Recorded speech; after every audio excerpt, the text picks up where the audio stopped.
আবার আজকে সবাইকে ছুটির দিনে শুভেচ্ছা জানাচ্ছি। এখন 4টা বাজে। এই মুহূর্তে বাংলাদেশের প্রত্যেকটি সংবাদপত্রে প্রকাশিত সংবাদগুলি নিয়ে আমরা আজকে আপনাদের সাথে একটু কথা বলবো। আমার হাতে যেই খবরগুলি রয়েছে, প্রথমে আমরা আলোচনা করব যে আজকে যে পত্রিকাগুলি প্রকাশিত হয়েছে সেখানে উল্লেখযোগ্য কী কী খবর ছিল। দৈনিক সমকালের প্রধান শিরোনাম ছিল আজকে ঢাকায় গিয়ে বিরক্ত না করতে দিল্লিকে বার্তা দেবে যুক্তরাষ্ট্র। অর্থাৎ মার্কিন যে আপনার আন্ডার সেক্রেটারি ডোনাল্ড লু, এশিয়া বিষয়ক আন্ডার সেক্রেটারি ডোনাল্ড লু, তিনি ভারত এবং বাংলাদেশ সফরে আসছেন। তো ডোনাল্ড লু প্রথমে সরাসরি চলে যাবেন হলো আপনার দিল্লিতে, এবং তিনি দিল্লি হয়ে মূলত ঢাকা আসবেন। তো দিল্লি হয়ে উনি যখন ঢাকা আসবেন, সো দিল্লিতে ওনার গুরুত্বপূর্ণ বেশ কিছু মিটিং হবে, এবং সেই মিটিংয়ে বাংলাদেশ সম্পর্কে গুরুত্বপূর্ণ কিছু বার্তা দেওয়ার কথা রয়েছে।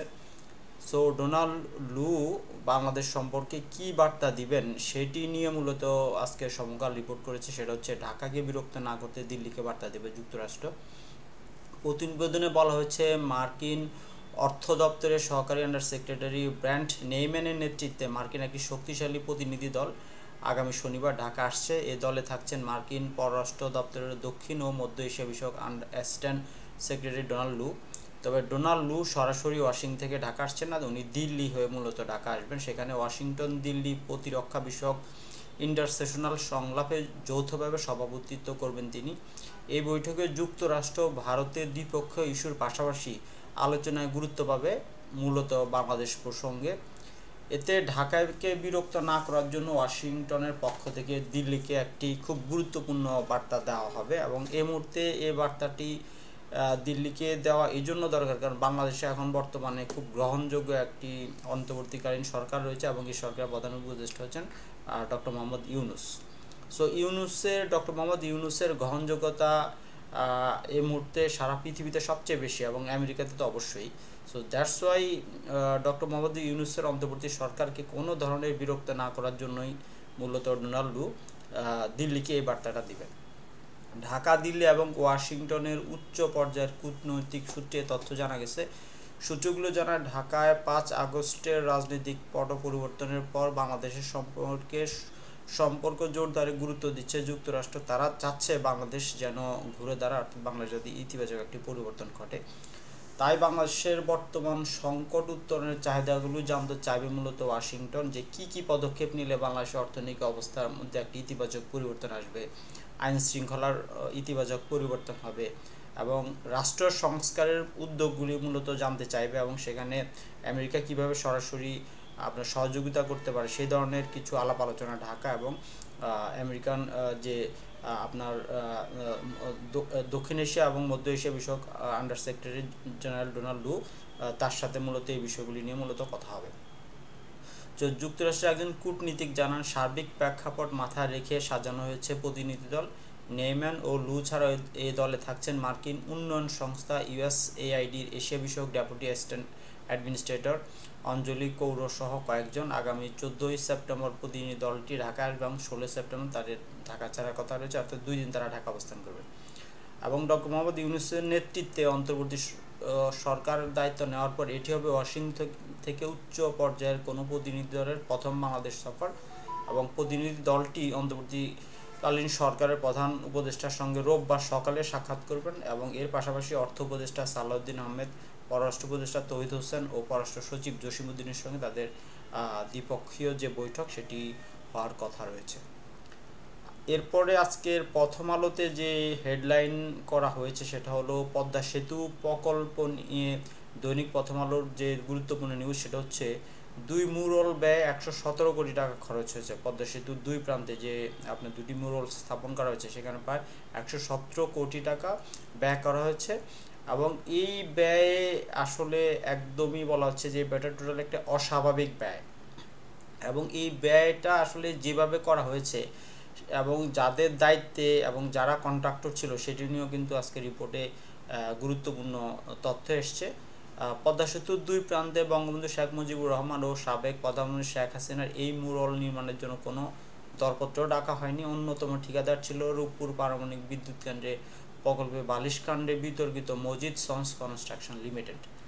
এবং শুধু মিউরাল নয়, অস্বাভাবিক ব্যয় করা হয়েছে পদ্মা সেতুর উদ্বোধনী অনুষ্ঠানেও, সেখানে ব্যয় করা হয়েছে 79 কোটি টাকা। শুধুমাত্র উদ্বোধনী অনুষ্ঠানের পিছনে এই ব্যয়টা খরচ করা হয়েছে। এক্ষেত্রে উন্মুক্ত দরপত্র নয়, ঠিকাদার নিয়োগ করা হয়েছে নিজেদের পছন্দ মতো। পদ্মা সেতু প্রকল্পের সঙ্গে সংশ্লিষ্ট একজন কর্মকর্তার নাম প্রকাশ না করার শর্তে প্রথম আলোকে বলেন, প্রতিযোগিতার মাধ্যমে ঠিকাদার নিয়োগ করা হলে মুরল দুটি নির্মাণে 50 কোটি টাকাও লাগতো না। মুরলের ব্যবহার করা নির্মাণ সামগ্রীর 2-3 গুণ দাম ধরে ঠিকাদার বিল তুলে নিয়েছেন। এবং এই বিষয়টি আসলে খুবই দুঃখজনক একটি বিষয়, এবং মানে আসলে সরকারি অর্থ কিভাবে অপব্যয় করা হয়েছে সেই ধরনের একটি নিউজ আমরা আজকে প্রথম আলোতে দেখলাম।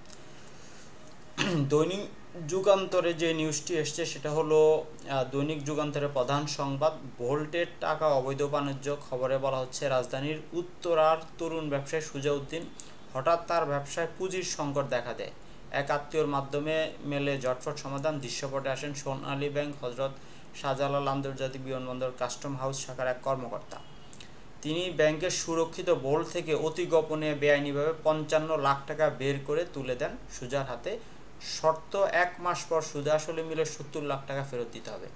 কোনো উপায় না থাকায় ভবিষ্যৎ চিন্তা না করে অস্বাভাবিক চড়া সুদে এই টাকা নেন সুজা, কিন্তু নির্ধারিত সময়ে টাকা ফেরত দিতে না পারে তাকে নানাভাবে হয়রানির কবলে পড়তে হয়। ফলে ফাঁস করে দেন সোনালী ব্যাংক হজরত শাহজালাল আন্তর্জাতিক বিমানবন্দর কাস্টম হাউস শাখা কর্মরত অসৎ কর্তাদের ভোল্টের টাকা অবৈধ বাণিজ্যের তথ্য। এটিও আমি মনে করি অর্থনীতি অর্থাৎ ব্যাংকিং সেক্টর বিষয়ক যে দুর্নীতি লুটপাট তার একটি অন্যতম একটি উদাহরণ এটি, এবং যেটা আজকে দৈনিক যুগান্তরে প্রকাশিত হয়েছে। অভিযোগ আছে শুধু সোনালী ব্যাংকের হজরত শাহজালাল আন্তর্জাতিক বিমানবন্দর কাস্টম হাউস শাখায় নয়, অসৎ কর্মকর্তাদের ভয়ঙ্কর সিন্ডিকেট আছে বিভিন্ন ব্যাংকের শাখায়। তারা দীর্ঘদিন ধরে বেআইনিভাবে ভোল্টের টাকায় জমজমাট কারবার চালিয়ে আসছে। একাধিক ব্যাংক এমন জালিয়াতি ও ভোল্টের টাকা উধাও হওয়ার ঘটনা তদন্ত চলছে। একটি ঘটনা মামলা করেছে দুর্নীতি দমন কমিশন।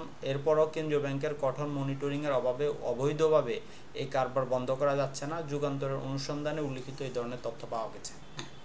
এটি খুব গুরুত্বপূর্ণ নিউজ। আশা করি এই নিউজটি আজকে প্রকাশিত হওয়ার পরে বাংলাদেশ ব্যাংকের যে আপনার স্পেশাল ইন্টেলিজেন্স ইউনিট রয়েছে, অর্থনীতি গোয়েন্দা সংস্থা, তারা এই বিষয়ে কার্যকর পদক্ষেপ নেবে।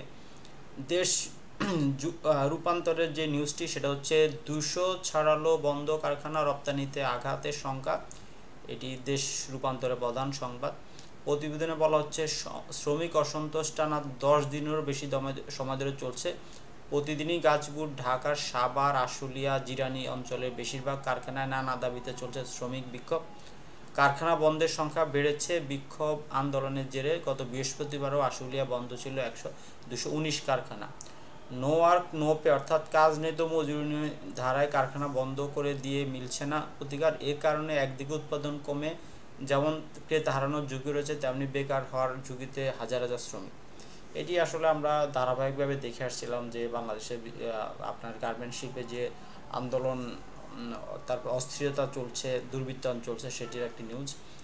নয়া দিগন্ত, সেটা হচ্ছে নয়া দিগন্তের প্রধান শিরোনাম, খাদ্য নিরাপত্তা নিয়ে বড় চ্যালেঞ্জের আশঙ্কা। প্রতিবেদনে বলা হচ্ছে, অন্তর্বর্তী সরকার কি খাদ্য নিরাপত্তা নিয়ে বড় চ্যালেঞ্জ, অন্তর্বর্তী সরকার কি খাদ্য নিরাপত্তা নিয়ে বড় চ্যালেঞ্জের মুখোমুখি পড়তে যাচ্ছে, এরকম একটি নিউজ। কারণ একের পর এক সার কারখানা বন্ধ, ডলার সংকট, সার আমদানির জন্য এলসি খুলতে না পারা, এমন প্রশ্ন দেখা দিয়েছে। কৃষি সংশ্লিষ্টরা বলছেন, দেশের সারের জন্য যে মজুদ রয়েছে তা আগামী ডিসেম্বর পর্যন্ত চলবে।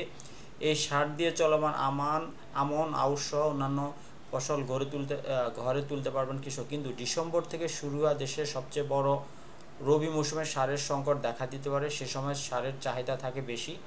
সেই চাহিদা মেটাতে জরুরি ভিত্তিতে ইউরিয়া ও নন ইউরিয়া সার আমদানি করতে হবে। তো এটিও আসলে খুব গুরুত্বপূর্ণ একটি, যেটা নয়দিন থেকে ডেইলি স্টারে, সেটা হচ্ছে শ্রমিক অসন্তোষ নিয়ে মূলত লেখা হচ্ছে 229টি কারখানা বন্ধ থাকা গভীর সংকটের আশঙ্কা, সেটা নিয়ে নিউজ করাচ্ছে। আজকে কালবেলায় যে নিউজগুলি আমরা প্রকাশিত হয়েছে সেটা যদি আমরা দেখি, যে কালবেলার প্রধান নিউজ সেটা হচ্ছে রেলের কালো বিড়াল হচ্ছে সুজন। এবং ভারতের সঙ্গে সুসম্পর্ক রাখার বিকল্প নেই, সেটা ডয়চে ভেলেকে একটি ইন্টারভিউ দিয়েছেন ডক্টর মোহাম্মদ ইউনূস, সেটি নিয়ে নিউজ করা হয়েছে। তারপরে গতি পাচ্ছে চাঞ্চল্যকর হত্যা মামলা, অর্থাৎ সাগররুনি হত্যা মামলার একটি সুষ্ঠু তদন্ত প্রতিবেদন হয়তো আগামী মাসের অক্টোবর মাসের মধ্যে পাওয়া যাবে, সেরকম একটি নিউজ। জালিয়াতি দ্বারা হত্যা মামলা ফাঁসলেন 7 কর্মকর্তা, সেরকম একটি নিউজ আছে আজকে কালবেলাতে এই নিউজটি এসছে। এছাড়াও কালবেলাতে আপনার এই মুহূর্তে অনলাইনে যে নিউজটি গুরুত্ব পাচ্ছে সেটা ডক্টর ইউনূসের মেগাফোন কুণ্ডিতে ভারতে অস্বস্তি। শেখ হাসিনার একটি নতুন ফোনালাপ ফাঁস হয়েছে, সেখানে তিনি নিজেকে প্রধানমন্ত্রী হিসেবে দাবি করেছেন। আজকে আপনার কক্সবাজারে একদিনে রেকর্ড পরিমাণ বৃষ্টির একটি নিউজ আছে এখানে, এবং 50,000 কর্মী পরিবার করুণ অবস্থায় আছে, এটা আওয়ামী লীগ সম্পর্কিত একটি নিউজ। এছাড়াও আমরা যদি ইত্তেফাকের আজকে নিউজ দেখি, রোহিঙ্গা ক্যাম্পে পাহাড় ধসে 2 শিশু সন্তান সহ বাবার মৃত্যু। আপনার ফজলে করিম, আওয়ামী লীগের নেতা ফজলে করিম চৌধুরী আটকের পর গ্রামে গ্রামে মিষ্টি বিতরণ। ডক্টর ইউনূসের মেগাফোন কূটনীতি স্তম্ভিত ভারত, এটি নিয়ে নিউজ রয়েছে। আপনার নতুন কার্যকর কোনো মার্ডার পুলিশের গুলিতে হয়নি, কিলিং এজেন্ট ছিল শেখ হাসিনার বক্তব্য এটি। বৈষম্যবিরোধী ছাত্র আন্দোলনে গুলিবিদ্ধ পারভেজের মৃত্যু, অর্থাৎ 38 দিন মৃত্যুর সঙ্গে পাঞ্জা লড়ার পরে পারভেজ মৃত্যুবরণ করেছেন, শহীদ হয়েছেন, সেরকম একটি নিউজ। শেখ হাসিনা কি আদৌ পদত্যাগপত্র জমা দিয়েছেন, প্রশ্ন তুললেন ফরহাদ মজার, এটা হলো আপনার ইত্তেফাকের নিউজ। এবং ভারতীয় ব্যবসায়ীদের প্রশ্ন, ডিম পাঠাচ্ছি ইলিশ পাবো না কেন, অর্থাৎ ইলিশ নিয়ে কূটনৈতিক বিষয় শুরু হয়েছে। শেখ হাসিনার ফোন আলাপের আরেকটি নিউজ, সেটা হলো পদত্যাগ করি না, এখন আমি বাংলাদেশের প্রধানমন্ত্রী, শেখ হাসিনা বলছেন এটি। তারপরে সমকালের নিউজ, সেটা হলো এই মুহূর্তে সমকালে যে নিউজটি অনলাইনে আসছে সেটা হলো কক্সবাজার রেকর্ড বৃষ্টি, তলিয়ে গেছে সহস্রাধিক ঘরবাড়ি, পাহাড় ধসে 6 নিহত। তারপরে হলো আমিরাতে ক্ষমাপত্র শাহীন, ইউনূস স্যার না থাকলে এত দ্রুত মুক্তি পেতাম না, সেরকম একটি নিউজ। তারপরে হলো আপনার আরও 74 কারখানা বন্ধ, পোশাক খাতে অস্থিরতা নিরসনে মাঠে থাকবেন নির্বাহী ম্যাজিস্ট্রেটও। 5 আগস্ট আশুলিয়ার লাশ পড়ানো ঘটনা, ইন্সপেক্টর আরাফাত গ্রেপ্তার, সেরকম নিউজ রয়েছে। যুগান্তরে যদি আমরা দেখি, শেখ হাসিনার ফোনালাপাস, ট্রাম্পের ক্যাম্পেইনে থাকার নির্দেশ। শেখ হাসিনার যেই লাস্ট যে মানে ফোনালাপ ফাঁস হয়েছে সেখানে এটি আমরা দেখি। হাসনাত আবদুল্লাহ বলেছেন যে এখন ভারতের সঙ্গে সম্পর্ক হবে চোখে চোখ রাখার, সেরকম একটি নিউজ আসছে। তারপরে আপনার শেখ হাসিনা ভারতের চুপচাপ বসে নিয়ে ষড়যন্ত্র করছেন, খুব কাছাকাছি যে চট করে দেশে ঢুকতে পারি ফোন আলাপে শেখ হাসিনা বলছেন। পচা বাংলাদেশ থেকে একটা তরতাজা বাংলাদেশ সৃষ্টি করতে চাই, সেটা হলো ডক্টর মোহাম্মদ ইউনূসের একটি বক্তব্য। তারপরে হলো আপনার কালের কণ্ঠের একটি নিউজ হচ্ছে, বড় পুকুরিয়া বিদ্যুৎ কেন্দ্রে ফের উৎপাদন শুরু, এটি একটি গুড নিউজ, আশা করি যে আমাদের বিদ্যুৎ সংকট যেটা সেটা কেটে যাবে। শনিবার শান্ত মুশফিকদের হাতে বোনাসের অর্থ তুলে দেবেন ক্রীড়া উপদেষ্টা, এবং ঢাকাকে বিরক্ত না করার জন্য দিল্লিকে বার্তা দেবে যুক্তরাষ্ট্র। তো এই বিষয়গুলি মূলত আজকের আপনার বিভিন্ন পত্রপত্রিকায় প্রকাশিত হয়েছে।